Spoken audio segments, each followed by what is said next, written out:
Suffolk Police Superior Officers Association. Ryan Law, President, PBA of New York State. Manny Villar, Vice President, PBA of New York State. Jim McDermott, Nassau PBA President. Pete Patterson, First Vice President, Nassau PBA. Ken Cortez, Sergeant at Arms, Nassau PBA.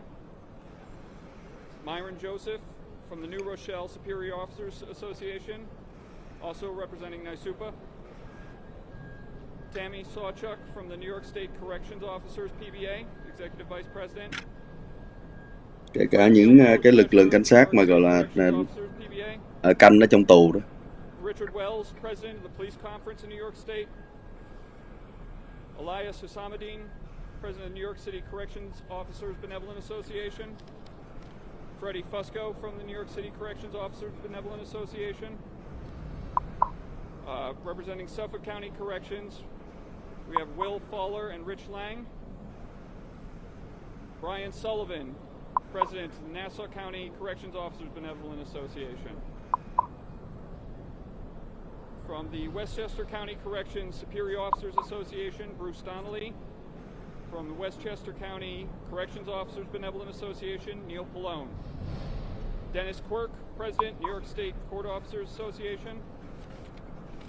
And Tom Mungier, New York State Troopers PBA President. I think that's it. Patty? You know, as we just watched, as our colleague listed off the names of the leaders and the members of practically every police, law enforcement, corrections union across this state. Chúng ta vừa mới nghe thấy tất cả những cái cảnh sát tự an đấy. Police officers and correction officers and court officers and bridge and tunnel.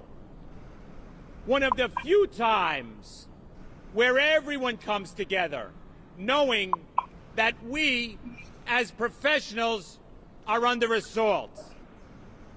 Where the signs on the street are dictating the legislation that happens, but it's worse than that. We here in the city are doing this in the backdrop of a night where we had 7 shootings in 4 minutes, 8 shootings in 5 hours in different parts of Brooklyn, not connected. Last week, 40 shootings, the highest since 2015. Tuần trước chúng tôi có 40 cái vụ bắn nhau. Burglaries have quadrupled. You may ask why. Rồi ăn cắp nhau, ăn cắp thì coi như là gấp 4 lần. Tại sao? Tại sao những chuyện này xảy ra? When we have so many professional, caring law enforcement officers out there on the street. Tại sao mà có quá nhiều cảnh sát ra như vậy vẫn còn bắn nhau như vậy? Message not only from our city hall but from the state house that says there will be a soft touch. And the criminals know it. And while folks were protesting, các vị lãnh đạo của thành phố thì bảo rằng là sẽ có cái chuyện mà là nhẹ tay, thì bọn người tội phạm sẽ hiểu được cái chuyện đó. The hatred towards law enforcement is misguided. Cái sự mà căm ghét đối với lại lực lượng cảnh sát đã làm lệch lạc cái suy nghĩ thôi. And I can tell you this unequivocally. Not one woman or man that has a shield on their chest, a patch on their shoulder, regardless of what arm of law enforcement they come from, will support or defend a murder of an innocent person. And that's what happened. Let us be unequivocal. In all my time, I've never seen a time when not one law enforcement would support. 8 minutes is wrong. There was no struggle. There was no reason. So I know I speak on behalf of every police officer here. It was wrong. We denounce it and we have. Cái vụ của ông Gia Đang bị giết chết kia là sai. Chúng tôi lên án nó. In this city, violence on our streets, hiding amongst protesters. Đã. Folks that believe that go Có out rất on nhiều the những cái streets kẻ and tội win phạm their hiện nay đang side. lẫn lộn trong các cuộc We biểu don't tình. criticize them, we police them. We're protesters. I've protested. We've protested.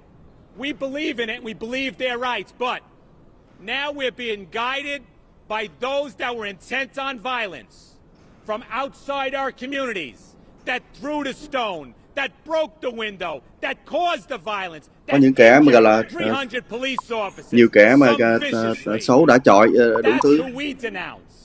Đó là chúng tôi And then, lên án cái for đám our đó. legislators, and I emphasize our legislators, to then demonize police officers Rồi bây giờ as if tới we're the problem, as giờ if tới các we nhà làm luật broke the của window, chúng ta as lại if we đi caused the đi violence. đi lên án cảnh sát nữa. That is absolutely outrageous. Cái đó thật là quá đáng. We as police officers are citizens of this city, these counties, and our state. Our families live with us too.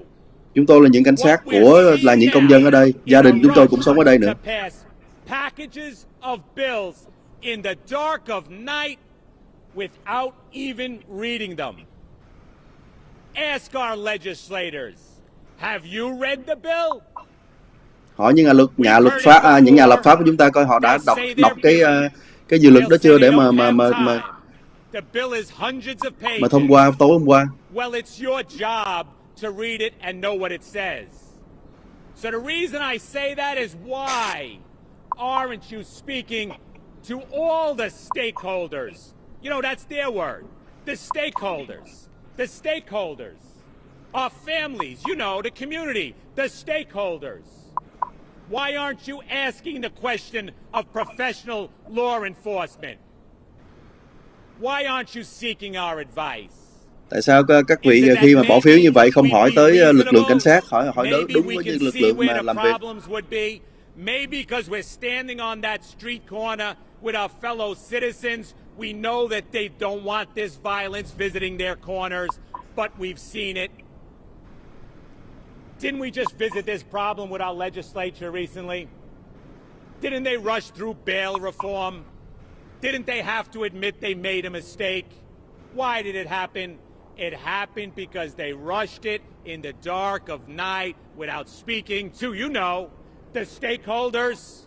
The stakeholders. They talk about transparency. Họ nói về cái vấn đề mà gọi là minh bạch. Tôi nói như vậy đó. You can only have transparency if you're being honest, having the discussion, having the dialogue. Chỉ có thể có cái sự defund the police department. Minh bạch nếu mà có sự trao đổi với nhau. What's the definition?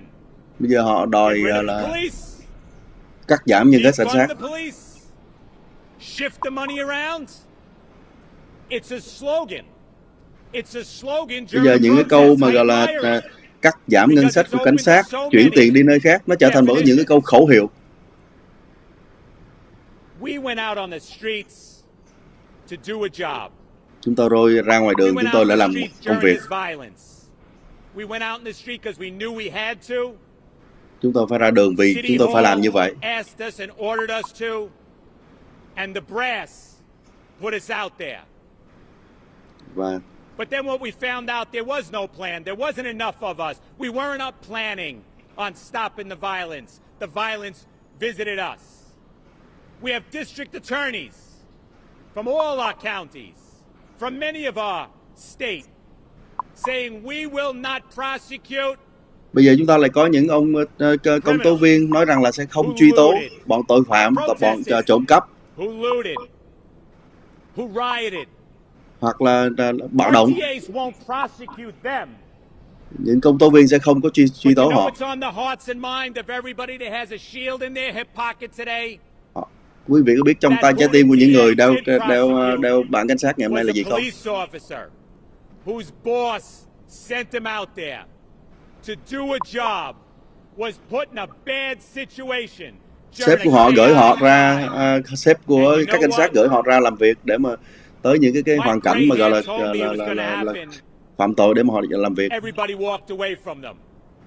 There was no longer a boss standing next to him like it was that night. the brass threw them under a bus. Not saying it's our fault. We didn't have a plan. We asked them to go out there. The DA's to say, we don't have time to prosecute criminals, but we'll prosecute you.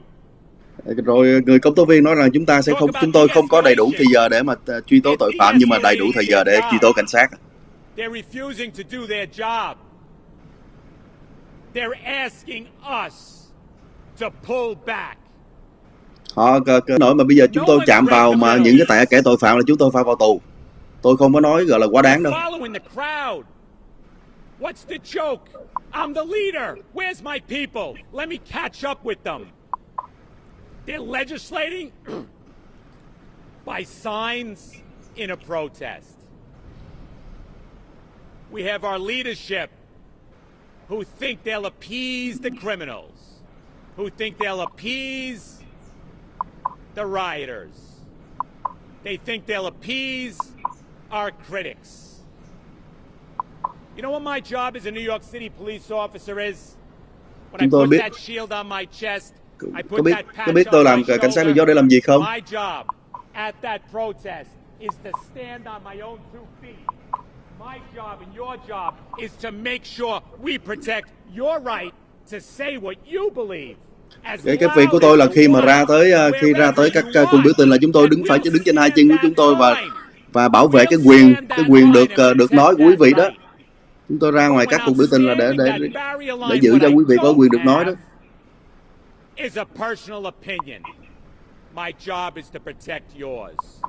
Cái công việc của chúng tôi là bảo vệ quý vị. Tactically putting themselves on the ground, when we see our leaders joining the other side of the barrier, whether we personally agree or not, you're derelict in your duty. You stand the line. Sometimes you're happy, sometimes you're angry, but it makes no difference because we stand the line. We stand the line on our feet, with our shoulders back, with our shield out. Chúng tôi phải đứng trong hàng để mà bảo vệ, dù là thích hay không thích mà. Now, if I want to go across that line, if I'm the brass of this job that wants to jump over the line and go on the ground, then throw in a 28. Take your time. Go home, change, and come back and do it on your own time. Don't do it on the time of the citizens. Don't do it on my time. Don't do it on the backs of our members. And then when it goes wrong, and a DA says we're going to lock you up, you should be standing next to them saying, I'm the leader. I sent them out. I should take the hit. I should get locked up. But don't hold your breath. We're not going to see that because they've walked away. I know many times when myself and my fellow union leaders take this microphone, folks think, well, they got to be a little bombastic and they got to be dramatic. I couldn't tell you how more serious I am. A while back, we had a press conference where we turned our flag upside down. I said we're under distress. They said we're under distress, and nobody listened.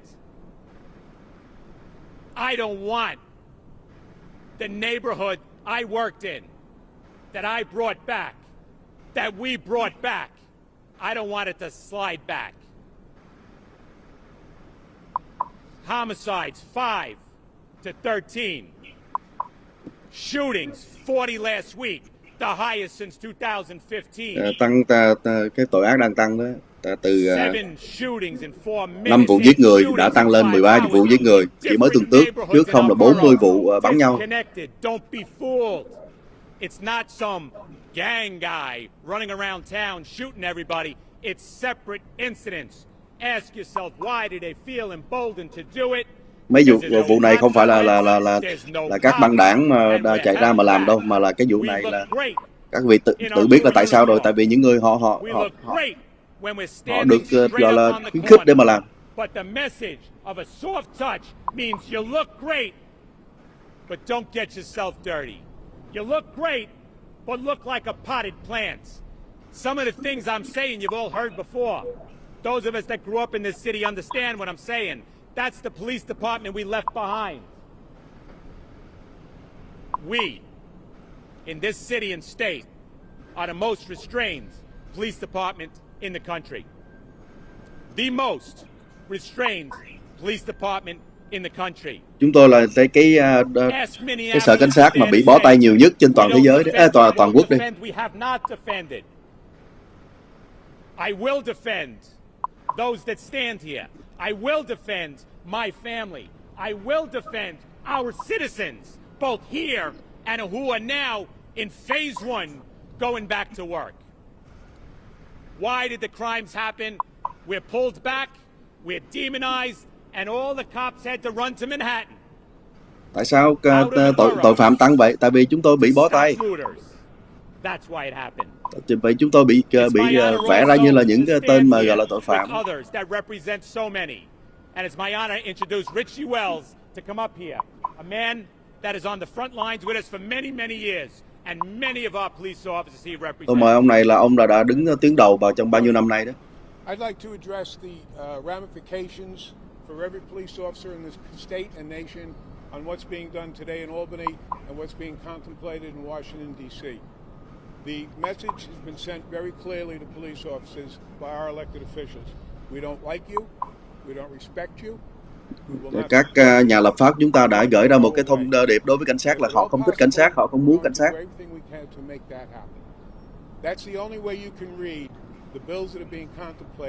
Đó là cách duy nhất mà chúng ta có thể dịch lại cái chuyện mà cái luật vừa rồi được thông qua đó. Doing their jobs diligently, professionally, and competently, and doing the minimal amount necessary to maintain their employment, but also to protect themselves and their families. That's the choice they now face. Because if they continue to do the job the way it's always been done, the way Pat just described it, they're going to be investigated so thoroughly. Bây giờ là cảnh sát phải bị trong cái thế là coi như là nếu mà phải làm công việc của họ một cách chuyên nghiệp thì là sẽ bị điều tra. Bị truy tố. Vì tất cả họ làm cái gì cũng bị xem là sai cả.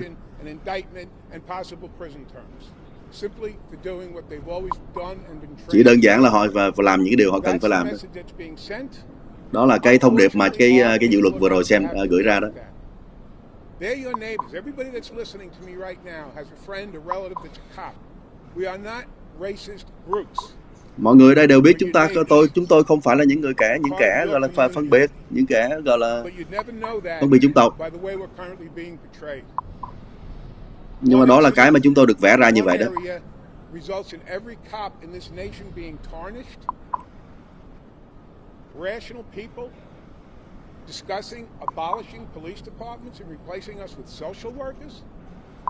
Bây giờ muốn xóa lực lượng cảnh sát để mà thay vào những cái lực lượng gọi là lực lượng làm những nhân viên xã hội à. That's it. But under these new rules, is a cop going to chase an armed suspect? Is a cop going to look after he just received a notification of somebody who just raped a woman and is still in the area? Is he going to look for that person? Why would he? Why would she? Because any confrontation with anybody now results in some sort of physical contact, the cop is wrong. Bây giờ thì với cái đạo luật này, bây giờ tất cả mọi cái gì mà có vấn đề mà liên quan tới va chạm với lại tội phạm là cảnh sát sai. As that that person is a potential complainant against me in a civil or a criminal proceeding. Everybody's going to have to be looked at that way because that's what they're forcing our cops to do. They have made us the enemy of the community. Họ mà làm cho chúng tôi trở thành kẻ thù của cộng đồng. Are they looking to help or are they just looking to cause an incident so that I can get in trouble and lose my job? Nếu mà làm cái việc gọi cảnh sát là sẽ mất job, mất việc. It's not the right way. The right way is if there are incidents and laws need to be reformed, changed, amended, or new ones put in, that we sit down as adults at a table, compromise, discuss, and see what is the best solution for whatever the particular problem is. But that's not what happened. They were able to do this basically under the cover of darkness because we have not been able to directly lobby for our members. Cần phải họ ra cái luật này một cách gọi là trong một cái sự gọi là mà chúng tôi không có được cái tiếng nói gì trong đó cả. None of the bills that are being contemplated today or that were passed yesterday or will be passed tomorrow are initiatives that must be done right this moment when emotions are running high and people are not thinking clearly. Most of these bills have been Những cái luật mà hiện nay đưa ra là đang làm đưa ra trong cái thời gian mà cái thời điểm mà cảm xúc quá mạnh mẽ, thành ra là nó không có. And things get discussed and modified, and let's talk about it. But now there's nothing to stop it.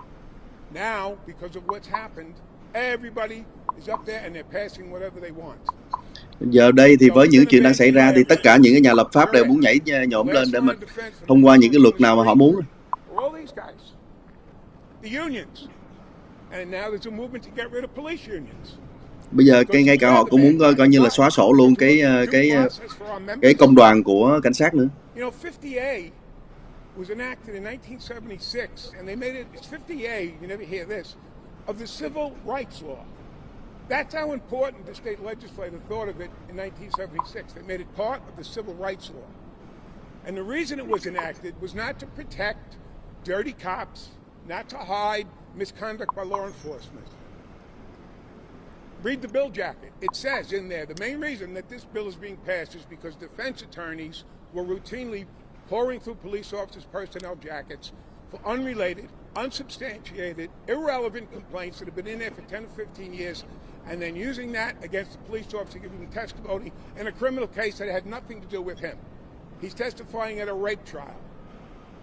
Officer, isn't it true 10 years ago you're accused of being rude to somebody? Yeah, you were accused of it. It was never substantiated. It was totally unfounded, but it's still in there, and the defense attorney got to ask the question, and they would do that time after time. Sole intent to discredit the police officer's testimony. Rapist walks out of jail, all right, the courtroom free, and the victim's sitting there going, what happened? That's why it was enacted. Now it's being repealed under false pretenses, that it's hiding police misconduct. 50A allows a judge in a criminal case to look at a police officer's personnel folder in camera and decide if it's relevant to the incident case, and if anything there is, it is certainly used in court. That's the way it's been. Now we have to get rid of it because it's inconvenient. The other bill with the Attorney General now is going to be in charge of all misconduct. Any complaint of misconduct, anonymous. Person says, cop did this, cop did that, walks out the door, that's in the cop's folder forever. That fair? That's what we were asking for in the 50A argument. Do not use unsubstantiated, unfounded complaints. No, they wouldn't even do that. So now this new Attorney General board will look at any allegation of any offense by any cop anywhere at any time. Another level of scrutiny that is certainly not warranted. We have enough levels currently between internal affairs, the local district attorney's office, the state attorney general, the federal government. We're scrutinized. We are more than scrutinized. But again, we haven't been given the opportunity to discuss these bills, as I said. Chúng tôi đã không có được một cái cơ hội để mà có thể thảo luận những cái điều luật này trước khi họ thông qua.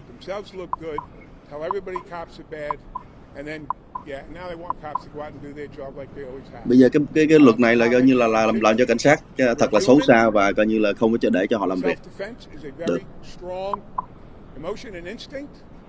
And we're going to protect ourselves and our families. So I'll just finish by saying, all the cops have left, as I said. These people, us, the unions, we're not going away. We're going to continue the fight, and we're going to protect our members' due process. Chúng tôi sẽ tiếp tục đấu tranh cho những cái thành viên của chúng tôi ở đây. Good afternoon. My name is Mike O'Meara. Tôi là Michael O'Meara. New York State Association of PBAs. Ở đây cũng có hội đội gọi là cảnh sát. To you, the press, and I want to talk to the police officers. Tôi muốn nói với lại quý vị đó, truyền thông và cả cảnh sát ở đây. Chúng tôi có hàng triệu cái vấn đề đụng chạm với lại công chúng mỗi năm. Và đều có những cái đa số là được cái phản hồi rất tốt đẹp.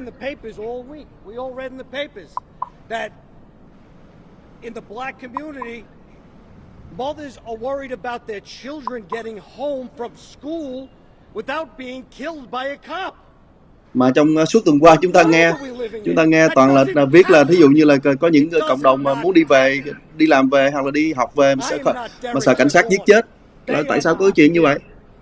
He killed someone. We didn't. We are restrained. And you know what? I'm saying this to all the cops here. Because you know what? Everybody's trying to shame us.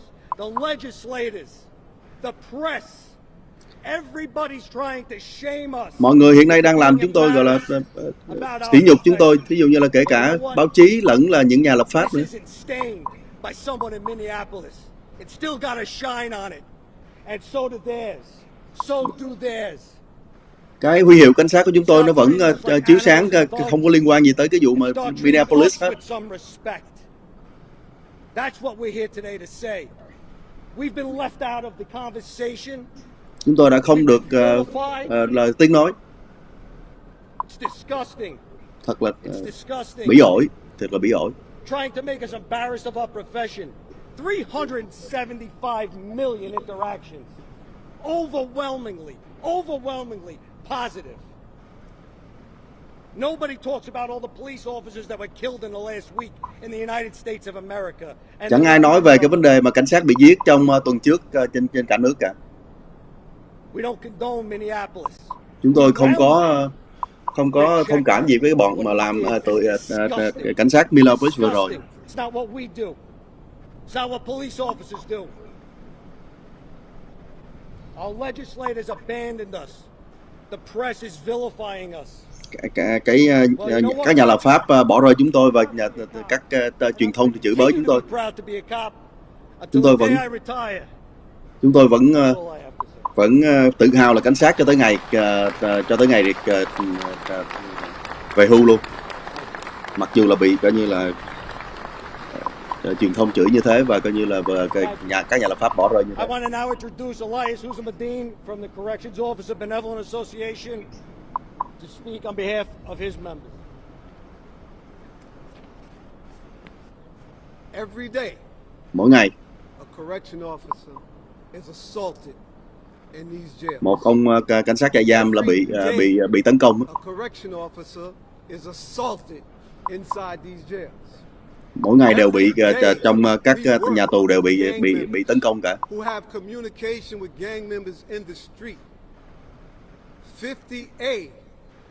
My testimony before the Senate was, I don't think 50A go further enough to protect correction officers or police officers or law enforcement officers, especially today with social media.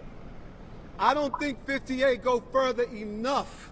I don't want inmates with correction officers' information in their cells because that's where they're going to have it.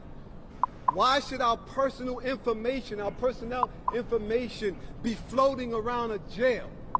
Tại sao cái thông tin của chúng tôi phải bị đưa ra ngoài trong các tòa, trong các cái tù? Đang nói về cái luật. Every day, correction officers walk these tiers, work these jails, work with the people that the police officers arrest, that the DAs, that the judges decide that you don't want in the street. And now the legislator want to take the little bit of protection that we have. That can't be true. They want to take the little bit of protection that 50A actually provides, which I say isn't enough. Họ muốn là lấy luôn cả những cái phần là bảo vệ sau cùng đối với lại cảnh sát trại giam chúng tôi. And I think Patty said a lot, and I think he said it best. But every day inside these walls, we have a different situation. We don't have. Mỗi ngày trong trại giam chúng tôi đều phải đối phó những tình thế đó. When it jumps off with us, it jumps off, and we have nowhere to go. For the legislator to take away the little bit of protection that we have in 50A, for them to decide that our information is going to be, might as well say on the market. You might as well say it's going to be bid. We're going to have inmates doing all kinds of things to stage situations to set up New York City Correction Office. We're in a situation where people, we can't run. We're in a situation where every day, just the other day, a correction officer got his tooth knocked out. Another female correction officer, 16. Chúng tôi có những gọi là những cảnh sát trại giam bị đánh chết. A correction officer female hit in the head with a peanut butter jar and have a permanent scar in her head. Có nữ cảnh sát trại giam bị dùng cái hộp đậu phộng đánh vào đầu dựng thạo luôn. Like Patty said, like the other brother said, we're demonized. Now we're a little different from Chúng tôi hiện nay đang bị vẽ ra we như don't ma quỷ. have bloods or blue blood. We don't have Chicago PD or law and order. When it comes to corrections, we have orange is the new black, or the odds. We're really freaking demonized when it comes to law enforcement. Chúng tôi thực sự là đang bị vẽ như ma quỷ. Không phải là chỉ nói với lại các cơ quan truyền thông quý vị đâu, mà nói tất cả mọi người đang nghe đó. Chúng tôi phải cần có sự bảo vệ cho chính chúng tôi để chúng tôi có thể bảo vệ quý vị. Somebody needs to, you need to say to the legislator, no, don't do this. Stop making these backdoor deals. They're going to say, we spoke to you. Yes, I testified. Yes, they spoke to me. But they didn't give me a chance to say what I really think. They didn't give me a chance to really be. Họ đã không để cho chúng tôi có cơ hội để mà nói chúng tôi biết nghĩ như thế nào. Khi mà họ làm những cái thỏa thuận ấy. What happened to George Floyd is a crime. Cái gì đã xảy ra với ông George Floyd là một cái tội phạm. Don't take the opportunity to take advantage of what happened and what's going on right now across the country to decide that you're going to further take away the protection, the little bit of protection that we have. Don't put the lives of our family at stake, because that's what you're doing. Regardless of what you say, regardless of what the legislators say, you're putting the life of our family on the line. And correction officers, police officers, we deserve more. Đừng có lợi dụng cái trường hợp mà cho cái tình thế hiện nay đang xảy ra để mà gọi là lấy đi những cái sự bảo vệ ít ỏi mà chúng tôi đã được đang có để mà bảo vệ cho quý vị. Thank you, Mr. President. You know, many times when I take this microphone and I come here and I speak on behalf of our members, I kind of hear the talking points. You know, Patty, you're so angry up there. Mỗi lần mà tôi lên đây nói chuyện thì tôi là nghe hay nói là tôi là sao mà giận dữ quá khi mà nói chuyện như vậy. I'm heartbroken because on September 11th we saw our colleagues die and run into those buildings and we were cheered on 10th Avenue.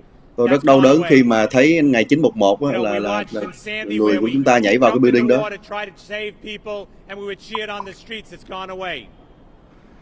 During COVID, we went out in the streets where our leaders, our department, City Hall didn't even bother to protect us by giving us a mask. But the citizens understood and they cheered us with the nurses and the doctors. Khi mà tới những cái dịp mà liên quan tới Covid-19 thì chính thành phố mà gọi là còn không cung cấp đủ chúng tôi những vật liệu mà bảo vệ dân chúng thì hoan hô. So quiet, standing so somber. It's today and it's at our funerals. I'm heartbroken. Questions? Yes, sir. Tôi đặt câu hỏi.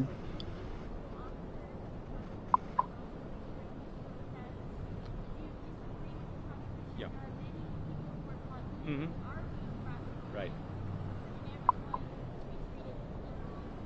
I ask for my members the same thing, the same rights that you're entitled to. Due process.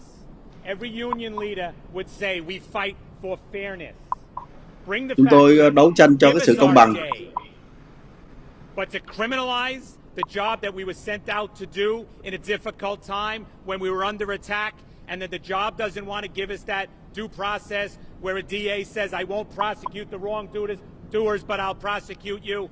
All I ever ask for, and I say it time and time again. Các nhà lập pháp bây giờ làm cái chuyện mà gọi là không có truy tố từ tội phạm mà lại truy tố từ tôi. Tôi chỉ cần đòi hỏi sự gọi là công bằng thôi. If there's an allegation, here's what should happen. If there's an allegation, investigate it, let the facts go where they go. But what do we see here in this city? Nếu mà có sự tố cáo gì thì hãy nếu có sự tố cáo gì đối với cảnh sát đó thì cứ điều tra. I don't like what I saw. I think he should lose his gun and shield. But then we're going to have an investigation. They got it backwards. Get the allegation, investigate the allegation. Then decide guilt or innocence, not before. Yes. Yes, sir. Hãy nếu mà có sự tố cáo hãy điều tra rồi mới quyết định. What we're saying is we have to take all the circumstances into effect, the circumstances they were in, what was happening around them. They were sent out there. Their supervisors are next to them. We're asking for fairness. Review, we don't say no. Review. Criminalize it, it's absolutely wrong. It shouldn't be going on. Nếu mà có sự tố cáo gì thì cứ Well, điều the tra. first thing I thought is, wow, this cop's going to get demonized along with the rest of us because no one's going to take the time to look at it, review it, and quietly investigate and come to a conclusion. Because the minute it went up, the conclusion was made, and it was made by our leaders. That's wrong. Yes, sir. Chứ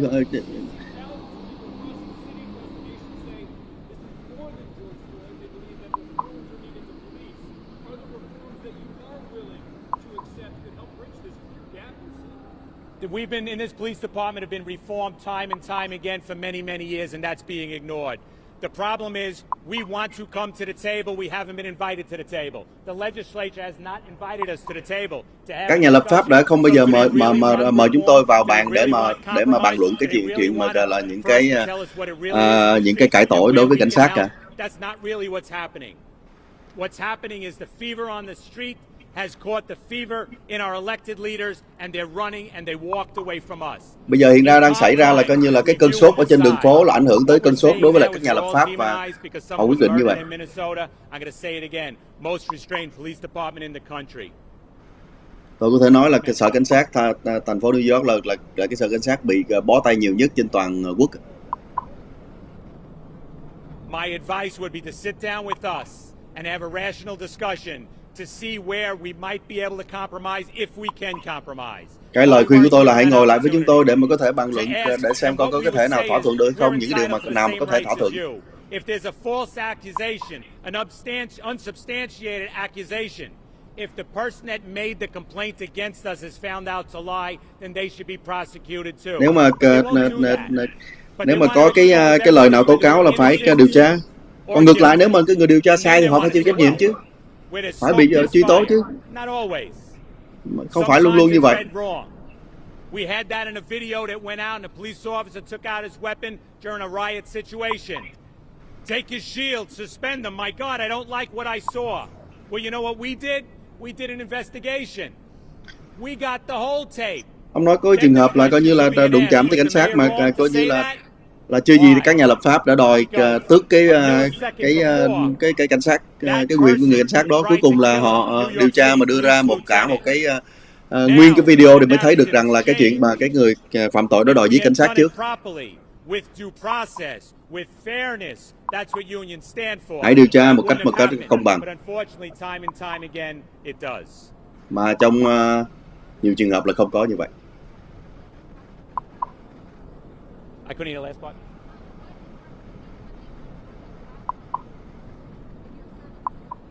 Thank you. Defunding the department is a slogan on a sign that has many definitions. You ask some, they say get rid of the police department. Some will say shift the money around. Có người thì nói là cắt ngân sách, có người nói xóa sổ cảnh sát, có người nói là chuyển ngân sách qua chỗ khác. How it affects the community is we're not going to have police officers standing on your corner, not just because of the defunding, but because we've been pulled back from doing our job. Where you say to a criminal we're going to have a soft touch. Không chỉ là cái vấn đề chuyện cộng đồng sẽ ra sao nếu không có đủ cảnh sát ra ngoài đường, và nó không phải chỉ là vấn đề cắt giảm cảnh sát nữa mà là cái vấn đề gọi là khi mà một công tố viên hoặc là nhà lập pháp nói với lại bọn tội phạm là sẽ không có mạnh tay với họ và sẽ không có truy tố họ thì sẽ làm gì bây giờ? Sẽ dẫn tới cái gì? Nếu mà không muốn chúng tôi làm công việc hãy báo cho chúng tôi biết. Hãy nói thẳng chúng tôi là không muốn chúng tôi làm việc chúng tôi. Chúng tôi sẽ bước lùi lại. Nhưng mà cuối cùng cũng vẫn gửi chúng tôi ra.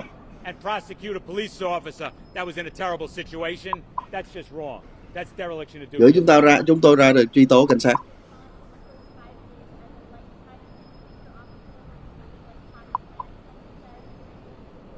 What our police officers did, the message came from City Hall, a light touch, but we're out in the street getting bombarded with bricks, tennis balls with concrete. Chúng tôi ra là bị chọi từ đá cho tới vân vân. We had to protect ourselves. We had to protect you. And we'll Chúng do tôi phải that. bảo vệ chính chúng tôi bảo vệ cho quý vị nữa đó. Because their messages, why did the violence happen in the first place? Because the message came, the cops aren't going to do anything. It's going to be a Tại sao mà các vụ phạm tội tăng? Tại vì những cái thông điệp từ phía các nhà lập pháp là không có truy tố họ như vậy. So we took the heat. I don't expect any police officer to get bashed in the head. I don't. I expect them to do their job professionally, and they do. I expect our leadership not to send out mixed messages to say there's going to be a light touch. Tôi yêu cầu các nhà lập pháp không có gửi ra những cái thông điệp mà gọi là sai lầm như vậy, sai lạc như vậy. Go out there, do the job or don't do the job, because I don't know. The boss man is saying light touch. The brass is saying get out there, do the job. That's a question for them, quite honestly. What is your message? What's the message now? What's the message now? Yes, ma'am. Mm-hmm. Yep. Yes. In any budget, if there's waste and you can shift money, shift it. But what definition of defunding are they going by? If they want to take responsibilities away from us, they want to take vendor enforcement away from us. Anybody want to do vendor enforcement? Why did we get it? We get it. We got that job because no one was doing it properly. Tôi làm luôn cả cái việc mà giữ đường phố, bán hàng đường phố nữa. Tại vì chẳng ai muốn làm công việc đó cả. But why do we get it? Because no one else is doing it. Tại vì không ai làm chuyện đó cả, cho nên là chúng tôi phải làm luôn. Give it to the PD. If they want to shift responsibilities reasonably, do it. But where are you going to put it? Who's going to do it? When you fail, who are you going to ask to step up? I got the answer. It's an unfair question. They're going to ask right here. They're going to come back and give it to the PD. Why? Because we do our job well, we do it efficiently. Cuối cùng thì chuyển job lòng vòng, cuối cùng cũng phải chuyển về cảnh sát. Tại vì họ làm được. Failure on the street corner that we have to deal with. Every 911 call is a failure of another agency that didn't do their job. Mỗi lần có một cái cú gọi khẩn cấp 911 tới cho cảnh sát, có nghĩa là đã có những cái cơ quan khác đã làm việc không có thành công rồi, nó mới đi tới cái dẫn tới cái chuyện có những cú gọi này 911 tới cảnh sát. Wearing our masks, trying to stay healthy. When we looked out, we see all of you guys there too, helping us tell our story. I thank you for it. Thank you guys. Xin cảm ơn mọi người.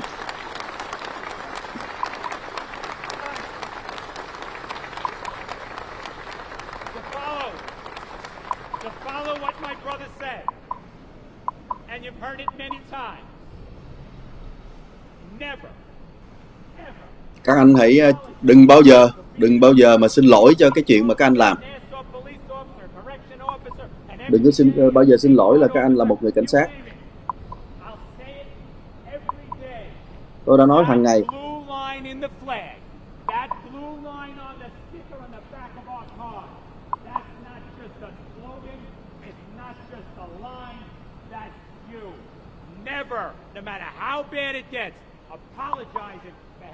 Không bao giờ, đừng bao giờ, dù là nó tệ hại tới mức nào, cũng không có xin lỗi vì cái việc mà quý vị đang là cảnh sát.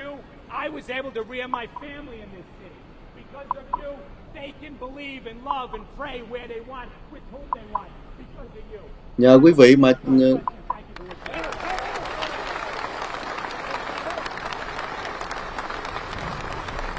cuộc họp báo đã chấm dứt. Nói tạm nói tóm lại là cảnh sát New York theo họ giải thích là một trong những sở cảnh sát bị bó tay nhiều nhất hiện nay, đặc biệt là trong thời gian này khi mà các nhà lập pháp gọi là theo cái độ nóng của dư luận đó thì ban đầu là có những cái luật mới là rất là khó khăn cho cảnh sát nữa, và đưa ra những cái thông điệp rất là không có đúng, cho biết cho tội phạm thấy rằng là họ sẽ không có bị truy tố một cách mạnh tay vân vân, khiến cho cái độ tội ác trong mấy tuần nay tăng cao. Và do vậy mà cảnh sát có nghe họp báo ngày hôm nay phản đối lại những cái luật gần đây của lập pháp của tư an New York, của thành phố New York.